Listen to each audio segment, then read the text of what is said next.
ஒரு நல்ல வாழ்க்கையை அவர் கொடுக்கும் பொழுது அதை பயன்படுத்தி கொண்டு நாம் இந்த கர்மாக்களின் பிடியில இருந்து நாம் தப்பித்துக் கொள்ள வேண்டும். வாழ்க்கையில இனி நிறைய சவால்களை நம்ம சந்திக்க போறோம். அப்போ ஒரு நாளும் ஒரு நொடி பொழுதும் எவ்வளவு மிக மிக முக்கியம் என்பதை நீங்கள் தெரிந்து கொள்ளணும் இல்லையா? சோ ஒரு வார்த்தைகளையும் கூர்ந்து கவனியுங்க. நம்ம மேல வச்சிருக்கக்கூடிய அன்பு எப்பேற்பட்டது தெரியுமா? சோ இந்த நொடி வரைக்குமே அவர் உங்களுடனே கலந்திருக்கிறார். உங்களையும் சாயப்பாவையும் நிச்சயமாக யாராலையும் எதன் மூலமாகவும் பிரிக்கவே முடியாது. அப்பேற்பட்ட ஒரு நல்ல பந்தத்தை ஏற்படுத்தியிருக்கும் போது அவருடைய வார்த்தைகளை கேட்காமல் நாம இருந்தா கர்மாக்களோட ஆட்டம் வேற லெவல்ல போயிடாதா? அவருடைய கைய பிடிக்கல அப்படின்னா இன்னொருத்தவங்க கைய பிடிப்பா. அந்த இன்னொருத்தன் உங்க வாழ்க்கையில மோசமான பகுதியை அவன் கொடுப்பான். அது நம்மளால ஏத்துக்க முடியாது. அதுல இருந்து மேலவும் முடியாம போயிடும். அதனால அவரோட கைய இந்த பதிவை கேட்பதன் மூலமா நம்ம கெட்டியமா பிடிப்பதற்கு சமம். ஒரு சின்ன பிரார்த்தனை பண்ணிடலாமா? என் அன்பு சாயப்பாவே, உமக்கு நன்றி நன்றி நன்றி. அத்தனையும் இழந்து நான் நிற்கிறேன். உன்னிடம் அதிகம் சண்டையிட்டுள்ளேன், அதிகம் கோபப்பட்டுள்ளேன். உன்னை தகாத வார்த்தையில் நான் திட்டியும் உன்னை வேண்டாம் என்று ஒதுக்கியும் நான் உள்ளேன். அப்பொழுது கூட என் மேல் நீ கோபம் கொள்ளாமல் என்னை உனது குழந்தையாக பார்த்து இந்த நிமிஷம் வரைக்கும் என் மீது அன்பு செலுத்திய உண்மை நான் என்னவென்று சொல்வது? அதற்காகவே நாங்கள் நன்றிகளை இந்த நேரத்தில் தெரிவித்துக் கொள்கிறோம். நாங்கள் செய்த தவறுகளை தொடர்ந்து மன்னித்துக் கொண்டே இருக்கிறார். இனி அந்த சங்கடமான தவறுகளை நாங்கள் செய்ய மாட்டோம். யாருடைய மனதையும் காயப்படுத்தவோ, யாரை பார்த்தும் பொறாமை கொள்ளவோ, என் வாழ்க்கை இப்படி போயிடுச்சேன்னு நினைச்சு நான் அழவோ மாட்டேன் என்றதை நான் உறுதி சொல்லுகிறேன். பிரார்த்தனையின் மூலமாக எல்லாம் நல்லபடியாக நடக்கும் என்பதை நான் அறிவேன். என்னுடைய பிரார்த்தனையை இந்த பதிவின் மூலமாக நீர் கேட்பதற்காக நன்றி நன்றி நன்றி. ஸோ நல்ல ஒரு பதிவை மிஸ் பண்ண வேண்டாம், முழுசா பாருங்க. வெற்றி நிச்சயம், சாயின் சத்தியம் அப்படின்னு ஒரு கமெண்ட் பண்ணி இந்த பதிவை நீங்க கேட்கணும். ஆரம்பிக்கலாமா?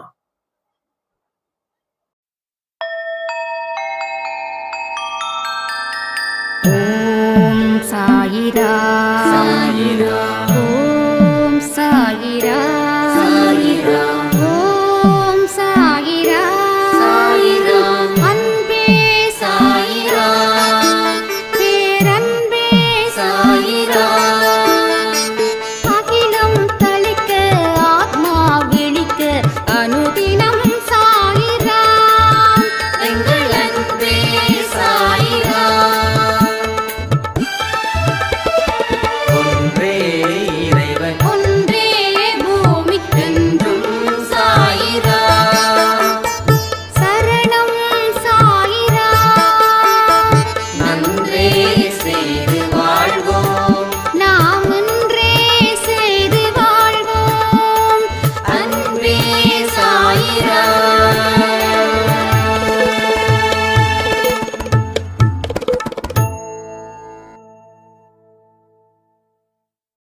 சாயிரா.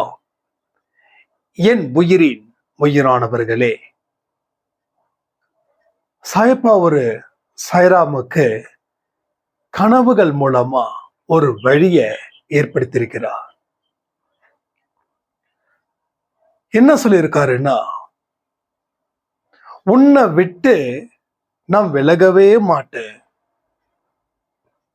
உனக்கு தேவையான ஒரு வாழ்க்கைய உனக்கும் உன் அன்பேசாய் குடும்பத்திற்கும் நான் தராம இருக்கவும் மாட்டேன், ஓயவும் மாட்டேன். நீ என் வழியில நடக்கக்கூடிய குழந்தையா இருக்கும் பொழுது உன்னுடைய பிரச்சனைய நான் தீர்க்க மாட்டேனா? நல்லபடியாக இந்த பயிற்சியில நீ கலந்திருக்க. உனக்கு தேவையான வாழ்க்கைய நான் தராம இருக்க போவது இல்லை அப்படின்னு அவங்களுக்கு கனவு. அவங்க மதியான நேரத்துல ஒரு சின்னதா தூக்கம் போடுவேன் சாய்ராம்.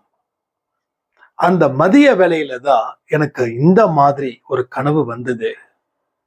அது கனவே இல்லை, அது நினைவா இருக்கிற மாதிரி இப்போ வரைக்கும் எனக்கு அந்த மனநிலையில தான் நான் இருக்கிறேன். சாயப்பாவிற்கும் அன்பே சாயப்பாவிற்கும் நான் நன்றிகளை தெரிவித்துக் கொள்கிறேன். அதாவது சாயப்பாவிற்கும் அன்பே சாய் குடும்பத்தில் இருக்கிறவருக்கும் நன்றிகளை தெரிவித்துக் கொள்கிறேன் அப்படின்னாங்க. சோ நல்ல விஷயங்கள் இங்க நிறைய நடக்க போகுது உங்க எல்லாருக்கும். கடவுள் இங்க யாரையுமே பிரிச்சு பார்க்கல. யார் யாரெல்லாம் அவருடைய சொல்லுக்கு கட்டுப்பட்டு தொடர்ந்து பின்பற்றுகிறார்களோ அவர்களுக்கு கடவுள் மிக மிக முக்கியமான வாழ்க்கையையும் அற்புதத்தையும் அதிசயத்தையும் நடத்தி வைக்கிறார். சாதாரண அதிசயமோ சாதாரண அற்புதமோ இல்லை, அதை தாண்டி ஒரு விஷயத்தை தான் அவர் செய்து வைக்கிறார். இன்னைக்கு வரைக்கும் 322 சாய்ராமுக்கு மாயுத்த பயிற்சியில பெரிய ஒரு வாழ்க்கையை அவர் தந்திருக்கிறார். நம்ம ஆரம்பிச்சு இன்னைக்கு 11th or 12th டே நினைக்கிறேன். ஸோ இத்தனை நாளுக்குள்ளேயே 322 பேருக்கு அவர் நடத்தி வச்சிருக்கிறாருன்னா அவருடைய அருமையை பத்தியும் அவருடைய பெருமையை பத்தியும் நம்ம தெரிஞ்சுக்கணும் தானே. ஒரு நல்ல வாழ்க்கைய நம்ம இங்க வாழ போறோங்க. உங்க எல்லாரையும் கடவுள் நேசிக்கிறார். உங்களுடைய எல்லோருடைய இதயத்திலும் அவர் இருக்கிறார். இங்க காலையில 12 மணி பதிவுல ரொம்ப எமோஷனலா நான் பேசினதா சில சாய்ராம்ஸ் ரொம்ப ஃபீல் பண்ணாங்க. ஃபீல் பண்ணாதீங்கன்னா, கவலைப்படாதீங்க, நிச்சயமா எல்லாரும் கேட்பார்கள் அப்படின்னு 1-2 பேர் சொன்னாங்க. சில பேர் கமெண்ட்ல கூட சொன்னாங்க, அண்ணா சொல்றதை கேட்கலாம் இல்ல அப்படின்னு. ஸோ நீங்க இவ்வளவு தூரம் என் மேல அன்பு வச்சிருக்கீங்க, நம்பிக்கை வச்சிருக்கீங்க இல்லையா? அதுக்கு நான் நிறைய நன்றிகளை சொல்லிக்கிட்டே இருக்கலாம். எல்லோருக்கும் நன்றி. நான் அடிக்கடி சொல்லக்கூடிய ஒரே ஒரு வார்த்தை தான் திரும்பவும் உங்களுக்கு ரிமைண்ட் பண்ணணும்னு நினைக்கிறேன். நான் ஜெயிக்கிறதால எனக்கு சந்தோஷம் இல்லை, நீங்க ஜெயிச்சு எனக்கு வரும்போதுதான்.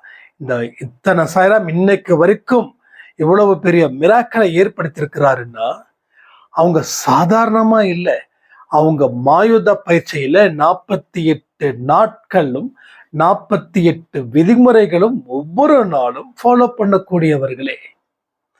அதனாலதான் உங்களுக்கு இவ்வளவு பெரிய ஒரு சக்சஸ் கிடைச்சிருக்குது. ஒண்ணும் இல்லைங்க, இந்த நாளில் ஒரு ஃபுல்லா ட்ரிங்க் பண்ணக்கூடிய ஒரு சாய்ராம் இன்னைக்கு காலையில 4 மணிக்கு எழுந்திருச்சு உக்காந்து அவர் கதறிக்கிட்டே இருக்கிறாரா, என்னை மன்னிச்சிரு, என்னை மன்னிச்சிரு, என்னை மன்னிச்சிரு, கடவுளே என்னை தண்டிக்காத, நான் இனிமே இத பாட்டில எடுக்க மாட்டேன். மனைவி பதறி போய், குழந்தைங்களாம் பதறி போய், அப்பா என்னப்பான்னு அவர் உழுக்குன்னு உழுக்குறாங்க. கண்களை இருந்து கண்ணீர் அருவி போல கொட்டுது அவங்களுக்கு, அவங்க கணவருக்கு. இல்ல நான் எடுக்க மாட்டேன், ட்ரிங்க் எடுக்க மாட்டேன், அதை குடிக்க மாட்டேன், இது சத்தியம், என்னை மன்னிச்சிரு, என்னை அடிக்காத. அவருக்கு ஏதோ ஒரு பவர், அந்த பவர் எப்படி வந்தது? அந்த அம்மா அந்த மாயுத பயிற்சியில கலந்துக்கிட்டதன் விளைவு.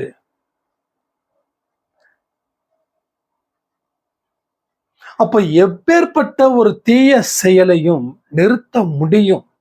ஆனா நீங்க ஸ்ட்ராங்கா இருந்தா மட்டும்தான். சோ உங்களுக்கு அந்த நம்பிக்கை இல்லைன்னா வேற யாருக்கு அந்த நம்பிக்கை வரும்? அவங்க இன்னைக்கு அந்த ஆடியோ காலையில கொடுத்துட்டாங்க. நான் ரொம்ப லேட்டா தான் கேட்டேன். நான் ஒரு 3:30 மணிக்கு தான் கேட்டேன்.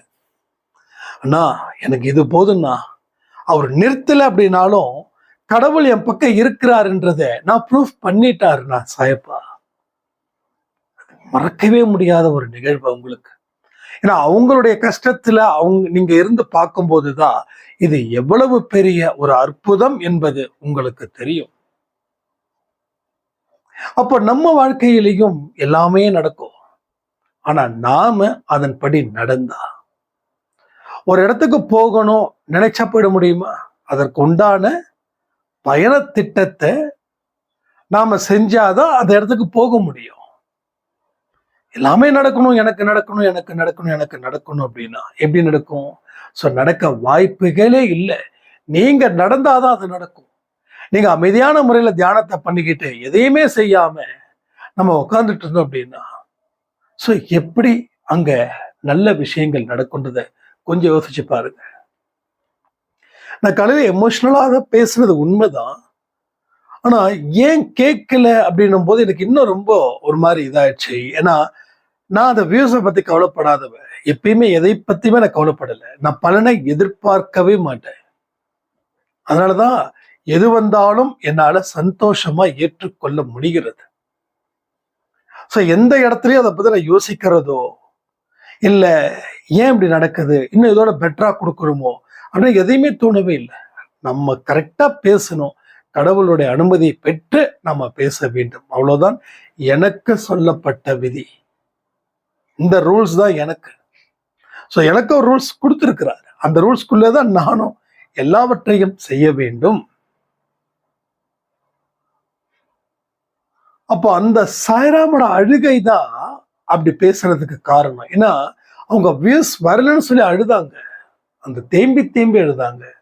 ஒரு 15 நிமிஷத்துக்கு அந்த ஆடியோ அது கேட்கும் போது எனக்கு ரொம்ப ஃபீல் ஆச்சு. அப்ப அவங்க கூட பாருங்களேன், எல்லாருக்கும் நல்லது நடக்கணும்னு தானே அண்ணா பேசுறாங்க. ஆனா யாருமே கேட்க மாட்டேன்றாங்களே. நம்ம குடும்பம் எப்பேற்பட்ட குடும்பம். அப்ப குடும்பத்தை, அதாவது அன்பே சாய் குடும்பத்தை எவ்வளவு நேசிக்கிறாங்கன்றத நீங்க பார்க்கணும்ல. அப்பதானே நாம சரி பண்ண முடியும். அந்த ஒரு விஷயம்தான். மற்றபடி எனக்கு கேட்காதவங்க மேல எந்த கோபமோ எந்த கஷ்டமோ இல்லை.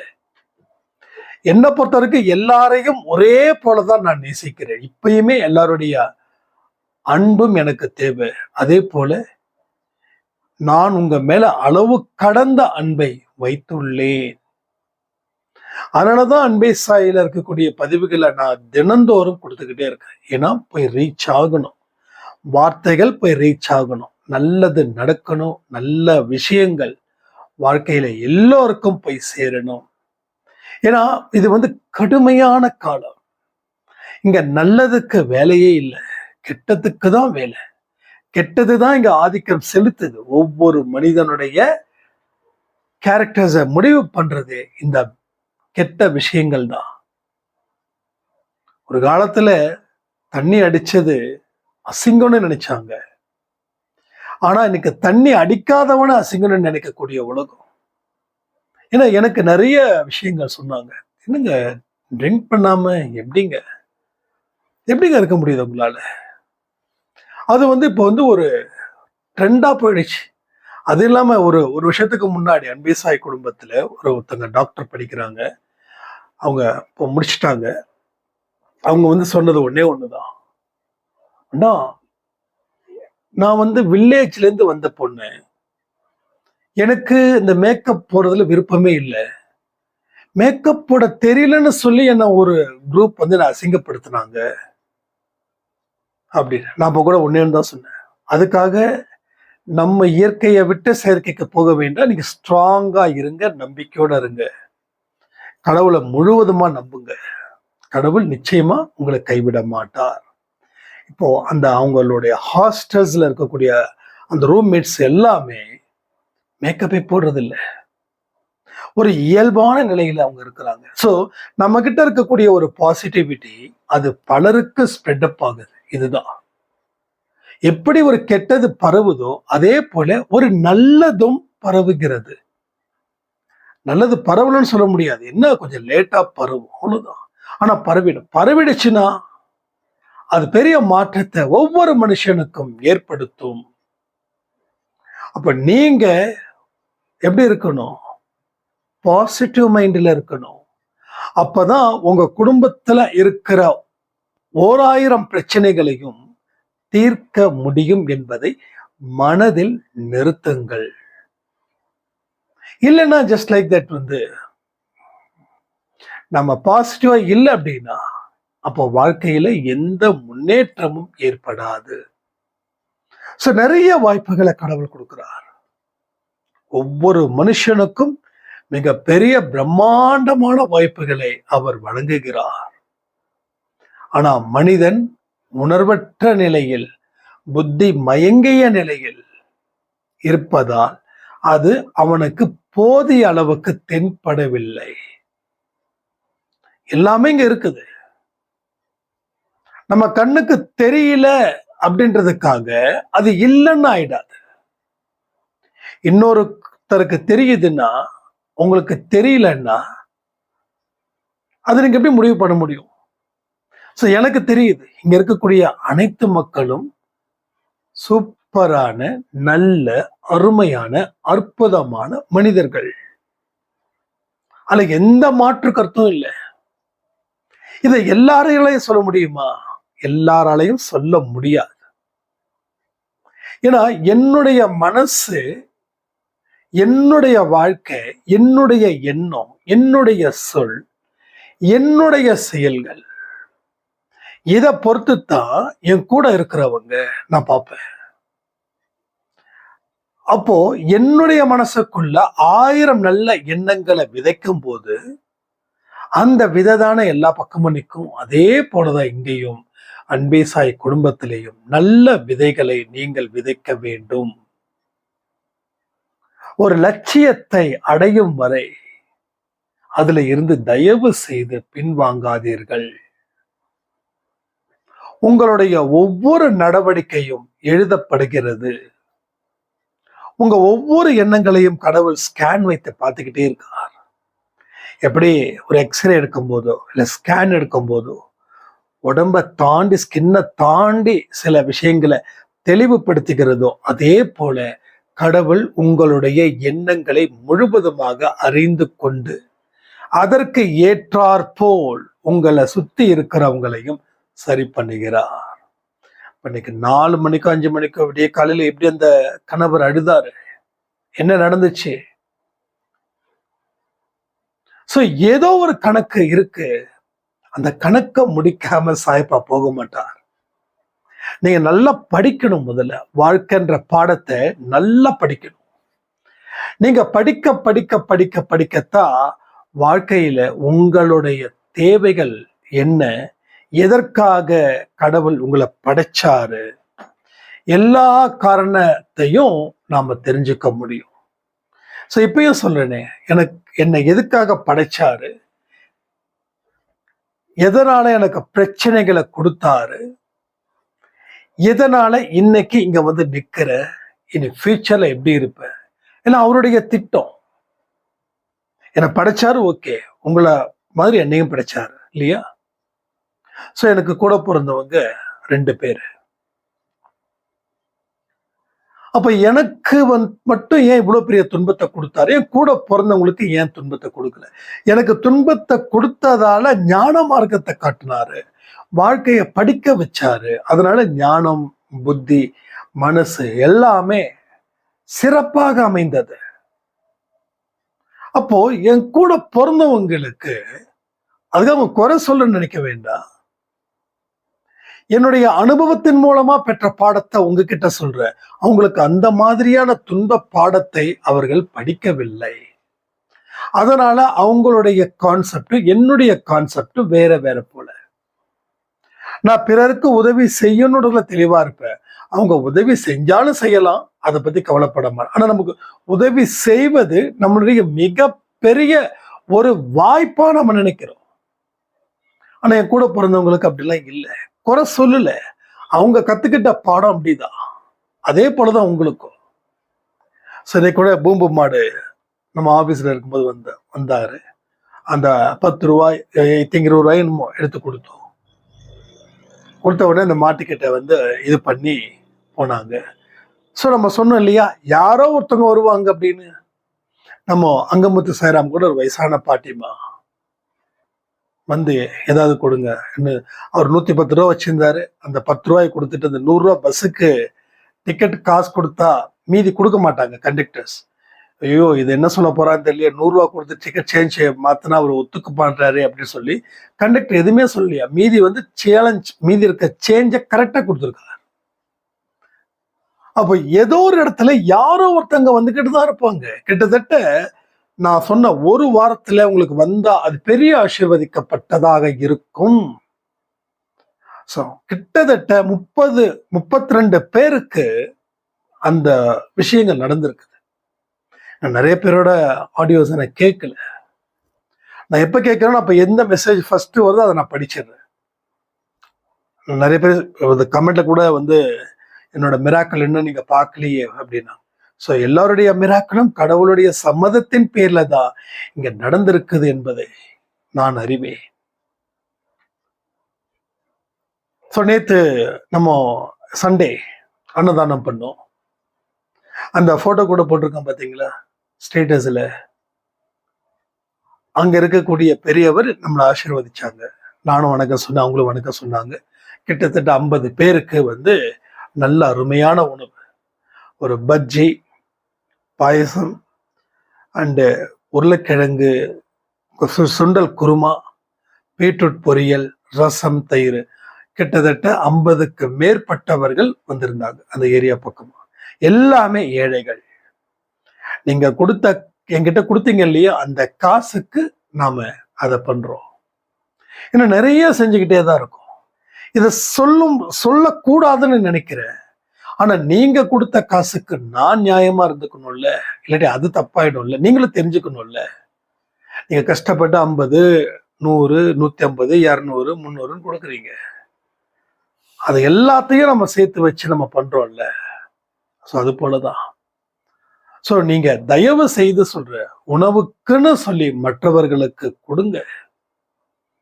அப்பதான் அவங்களுடைய ஆசீர்வாதமும் நம்ம கூட அன்பை சாய் குடும்பம் அப்படின்ற பேர்ல தான் நம்ம அன்னைக்கு ராமலிங்க சுவாமிகள்கிட்ட பிரார்த்தனை செய்தோம்.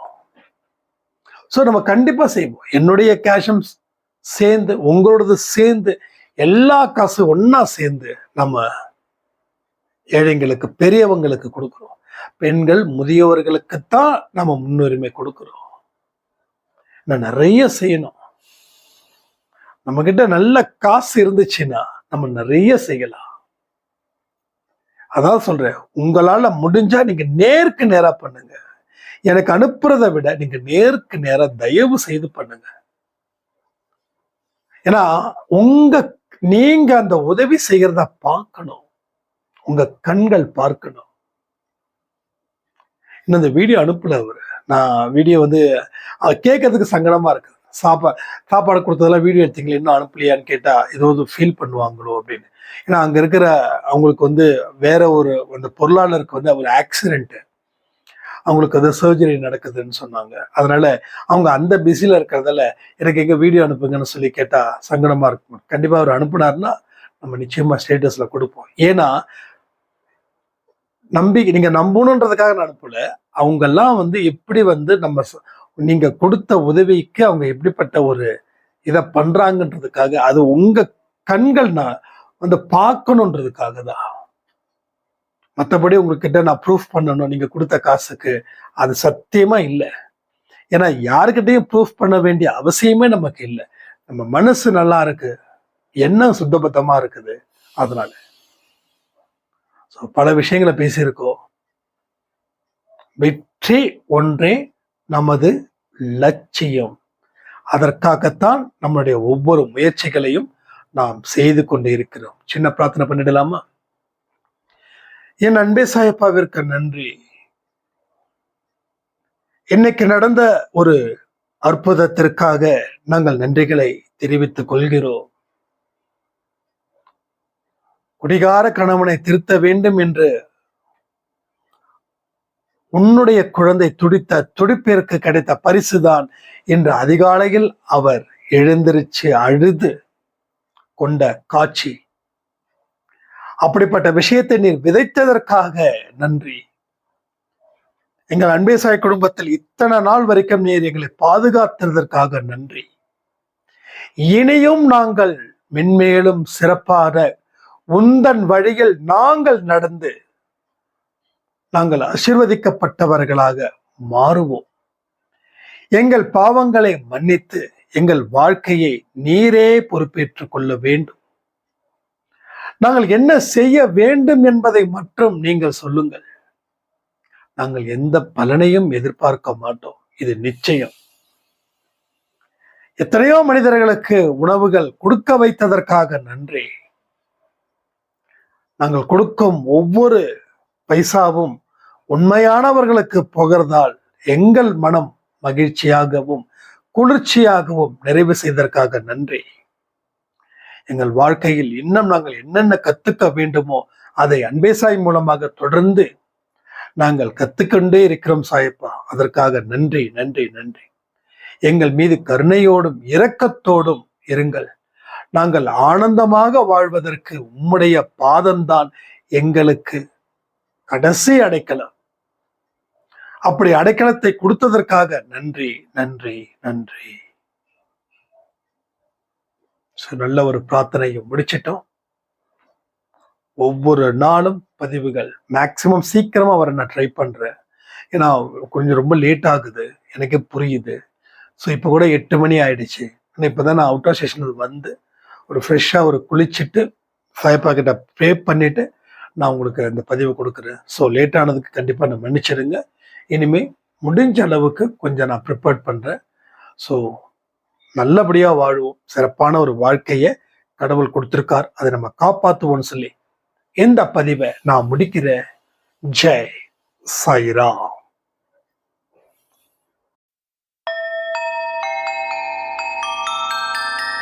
ஓம் சாயிராம்.